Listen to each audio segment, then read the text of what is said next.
Assalamualaikum warahmatullahi wabarakatuh. Kita bertemu kembali di channel Perawat Online. Pada kesempatan kali ini kita akan sharing ya, berbagi latihan soal dan pembahasan mengenai keperawatan medikal bedah yang terkait untuk persiapan teman-teman uji kompetensi di UKOM periode ini ya. Nah, harapannya semoga teman-teman bisa kompeten ya pada UKOM periode ini. Oke, bagi teman-teman yang baru menemukan channel ini, jangan lupa subscribe ya channel Perawat Online.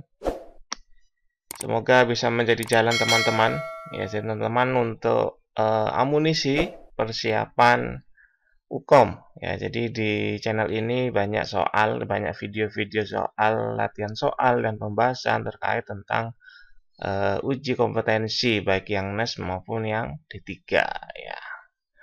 Oke, langsung saja kita mulai pembahasan latihan dan pembahasan pada kesempatan kali ini.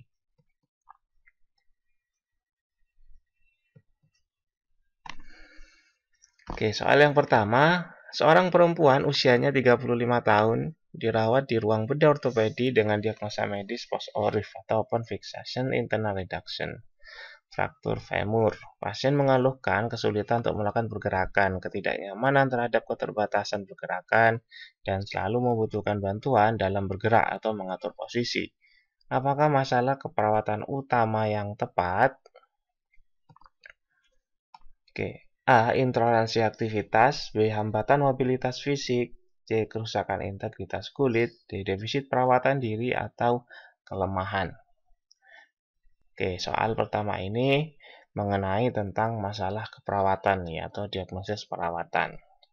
Nah, jadi teman-teman harus paham terkait ciri khas dari masing-masing masalah keperawatan, karena masing-masing masalah perawatan atau diagnosis perawatan itu memiliki ciri khasnya.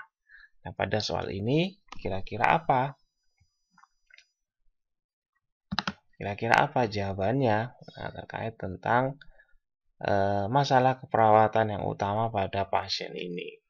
Nah, kita sudah bisa lihat dari diagnosa medisnya. Oh, diagnosa medisnya ternyata berhubungan dengan post-ORIF ya, dan pasiennya mengalami fraktur femur. Nah, kita sebenarnya sudah punya bayangan, oh kalau pasien fraktur kira-kira masa keperawatannya ini. Nah, kemudian kita sesuaikan dengan keluhannya. Nah, keluhannya apa? Nah, oke ya, langsung coba kita kunci jawaban yang tepat yaitu adalah opsi B, yaitu hambatan mobilitas fisik. Nah, kenapa kok bisa B? Mari kita bahas.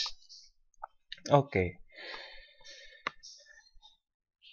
Kata kunci pada soal itu yaitu adalah diagnosa medisnya pasien, ya, adanya post-ORIF, fraktur femur. Nah, kemudian keluhannya apa? Keluhannya yaitu kesulitan melakukan pergerakan, ketidaknyamanan terhadap keterbatasan pergerakan, dan selalu membutuhkan bantuan dalam bergerak. Nah, jadi sudah bisa kita simpulkan berdasarkan data tersebut, masalah keperawatannya mengarah pada mobilitas fisik. Ya, jadi jawaban yang tepat yaitu yang hambatan mobilitas fisik tadi.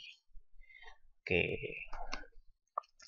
Oke ya, silahkan kalau teman-teman ada yang perlu didiskusikan, silahkan bisa di chat aja di kolom komentar ya. Atau ada teman-teman yang kurang sependapat dengan jawaban dari kita, teman-teman silahkan saja. Kita di sini adalah sharing ya, bukan untuk menggurui, tapi kita adalah sharing, berbagi. Kalau teman-teman punya pendapat lain, silahkan langsung aja chat di kolom komentar. Oke, kita lanjut ke soal berikutnya. Seorang perempuan usianya 27 tahun dirawat di bangsal dalam dengan keluhan sesak nafas.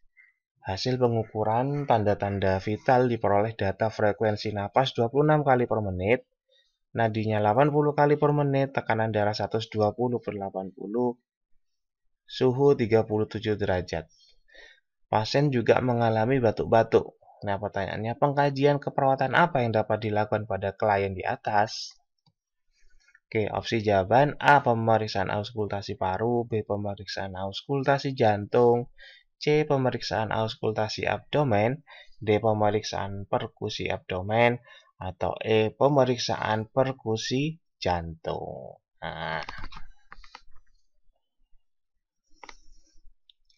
soal ini terkait tentang pengkajian keperawatan yang tepat ya. Jadi Sebenarnya terkait tentang pengkajian keperawatan kita tentukan dulu ya, kita coba dulu menganalisa dari keluhan, dari vital sign yang ada pada pasien, kira-kira masalah keperawatannya mengarah kemana. Jadi kita bisa melakukan pengkajian lagi untuk apa? Untuk validasi apakah benar masalah keperawatan tersebut. Oke, kira-kira apa jawabannya teman-teman pada soal ini? Nah, langsung saja kita kunci. Jawaban yang tepat yaitu adalah yang opsi A, yaitu pemeriksaan auskultasi paru. Nah, kenapa bisa jawabannya A? Langsung saja kita bahas. Nah, kata kuncinya adalah keluhan pasien apa tadi? Sesak nafas. Kemudian dari tanda-tanda vital diperoleh ternyata frekuensi nafasnya 26 kali per menit, nadinya 80 kali per menit, tekanan darahnya 120/80. Nah, dan juga pasien mengalami batuk-batuk. Nah, jadi apa berdasarkan data di atas? Ada batuk-batuk, ada sesak nafas, nah maka kita mengarah ke bersihan jalan nafas. Nah, untuk memvalidasi apakah benar bersihan jalan nafas, maka kita lakukan pengkajian yang berhubungan dengan masalah tersebut, yaitu apa? Melihat apakah ada suara nafas tambahan atau tidak. Nah, biasanya kalau pada pasien ini kemungkinan besar adanya suara ronki. Nah, kalau ada suara ronki, kita bisa mengangkat masalah bersihan jalan nafas tidak efektif. Kalau ternyata tidak ada suara nafas tambahan, berarti kita bisa mengangkat pola nafas tidak efektif. Ya, jadi pengkajian yang kita lakukan adalah terkait dengan pemeriksaan auskultasi paru tadi. Untuk apa? Untuk mengetahui apakah ada suara nafas tambahan atau tidak. Oke, soal berikutnya. Seorang laki-laki usianya 50 tahun datang ke IGD mengeluh sesak dan nyeri dada sebelah kiri, menjalar sampai ke bahu lengan kiri yang dirasakan secara spontan. Hasil pengkajian didapatkan tekanan darahnya 150/90, frekuensi nadinya 96 kali per menit, frekuensi nafas 27 kali per menit, dan suhunya 37 derajat Celcius. Pertanyaannya, apakah rencana tindakan keperawatan pertama untuk mengatasi masalah di atas? Oke, kita lihat opsi jawabannya. A. Kaji fungsi pernafasan. B. Bantu pasien posisi semi-fowler. C. Kompres dada dengan air hangat. D. Anjurkan klien melakukan distraksi. Atau E. Ajarkan pasien tarik nafas dalam. Nah, oke, perhatikan pertanyaannya ya teman-teman. Pertanyaannya apa? Pertanyaannya yaitu terkait tentang tindakan keperawatan. Nah, tindakan keperawatan pertama. Nah, hati-hati di sini ada yang perlu teman-teman garis bawahi adalah tindakan keperawatan pertama. Harusnya teman-teman sudah punya pandangan. Oh, tindakan keperawatan pertama berarti berhubungan dengan tindakan keperawatan yang segera kita lakukan dengan cepat, ya. Artinya cepat kita bisa lakukan dengan cepat dan itu bisa membantu proses kenyamanan pasien. Oke, kira-kira apa jawaban yang tepat dari soal ini? Nah, teman-teman sudah bisa menebak ya. Oke, kita kunci jawabannya. Jawaban yang tepat yaitu adalah yang opsi B, bantu pasien untuk memposisikan secara semi-fowler. Oke, kita bahas. Kata kuncinya adalah pasien ada keluhan sesak dan nyeri dada sebelah kiri. Kemudian menjalar ke bahu dan lengan kiri yang dirasakan secara spontan. Perhatikan tanda-tanda vital sign-nya. Tekanan darahnya 150/90, nadinya 96, dan RR-nya atau frekuensi nafasnya 27 kali per menit. Nah, suhunya 37. Nah, soalnya mengenai tindakan pertama. Nah, jadi yang bisa kita lakukan dengan segera dan cepat itu adalah memposisikan pasien ya. Supaya apa? Supaya untuk membantu mengurangi sesak pasien ya. Dengan posisi semi-fowler kita bisa meningkatkan ekspansi paru sehingga harapannya sesak pasien bisa agak berkurang dan kenyamanan pasien agak lebih meningkat. Nah, itu ya. Jadi jawabannya yaitu adalah memberikan posisi semi-fowler.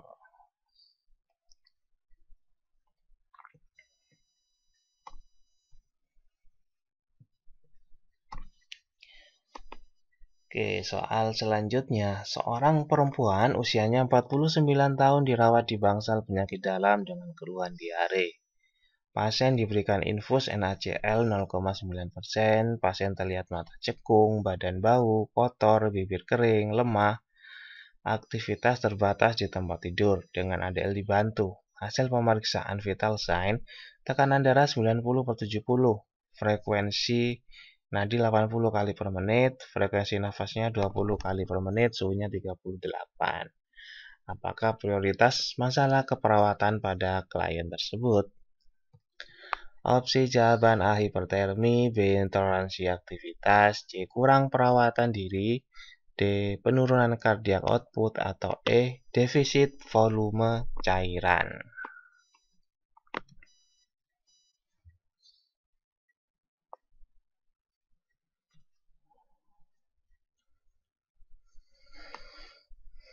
Oke, soal ini terkait tentang penentuan masalah keperawatan.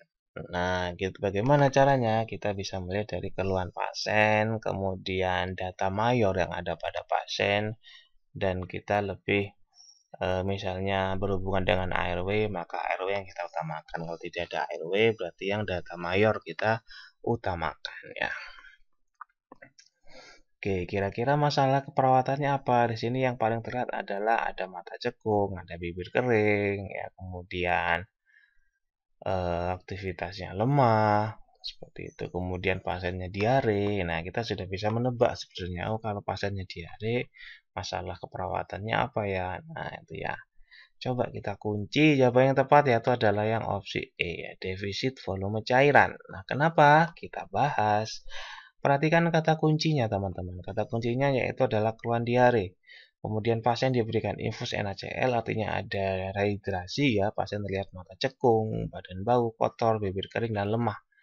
Nah, berdasarkan data, maka pasien tersebut mengalami gejala dehidrasi. Ya, maka masalahnya berhubungan dengan defisit cairan. Jadi, masalah keperawatan yang tepat yaitu adalah defisit volume cairan. Ya.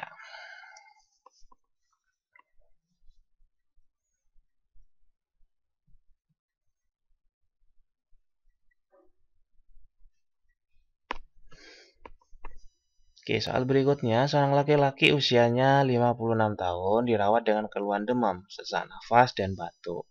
Hasil pengkajian diperoleh frekuensi nafas 28 kali per menit, frekuensi nadinya 88 kali per menit, tekanan darah 130/80, suhunya 37 derajat Celcius, terdengar suara ronki.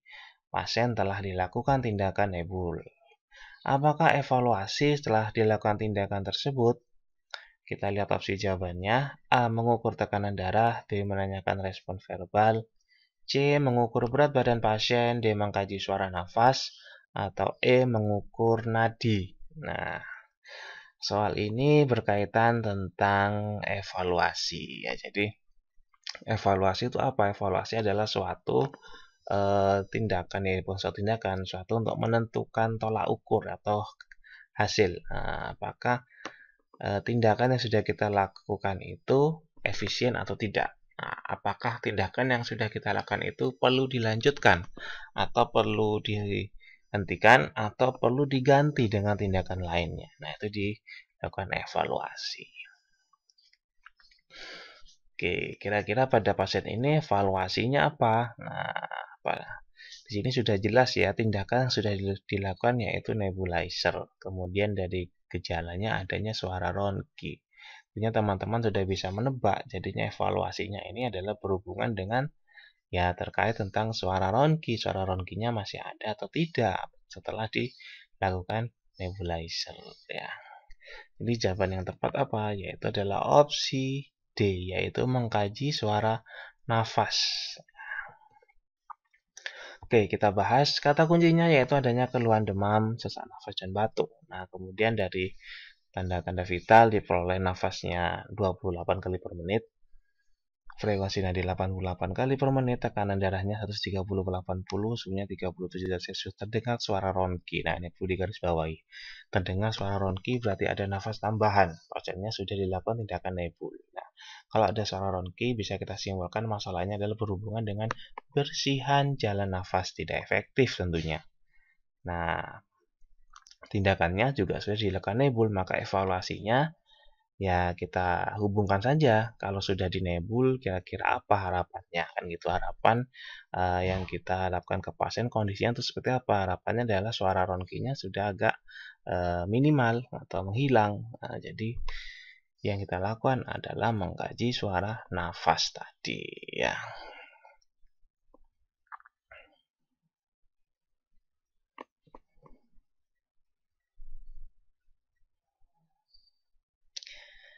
Oke, ini sekilas info buat teman-teman yang akan mengikuti UKOM ya periode ini.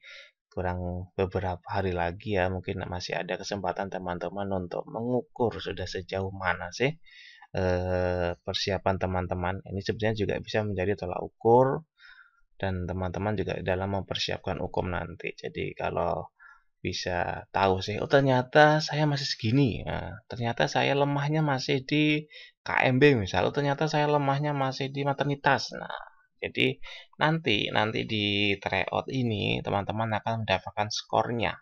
Nah, skornya itu nanti akan muncul per stase. Jadi maternitas skornya dapat berapa, KMB berapa, manajemen misalnya keluarga, jiwa dan sebagainya. Jadi teman-teman tahu, oh ternyata saya masih kurang di keperawatan jiwa misal. Jadi saya lebih digenjot lagi untuk belajar keperawatan jiwa. Jadi harapannya nanti waktu teman-teman ujian kompetensi yang sebenarnya, UKOM yang sebenarnya bisa mendapatkan predikat kompeten ya. Jadi teman-teman masih ada kesempatan ya, masih ada kesempatan untuk mempersiapkan. Tidak ada kata terlambat untuk belajar, untuk mempersiapkan ya. Semakin cepat teman-teman mempersiapkan, maka hasilnya akan lebih maksimal ya. Silahkan teman-teman bisa registrasi di link ini atau tinggal klik saja link yang ada di deskripsi video ini ya. Semoga bermanfaat tryout ini dan menjadi panduan teman-teman, karena di sini juga akan mendapatkan bonus ebook Sakukom. Itu akan ada materi-materi UKOM yang sering keluar seperti itu teman-teman. Oke ya, silahkan teman-teman bisa mendaftar.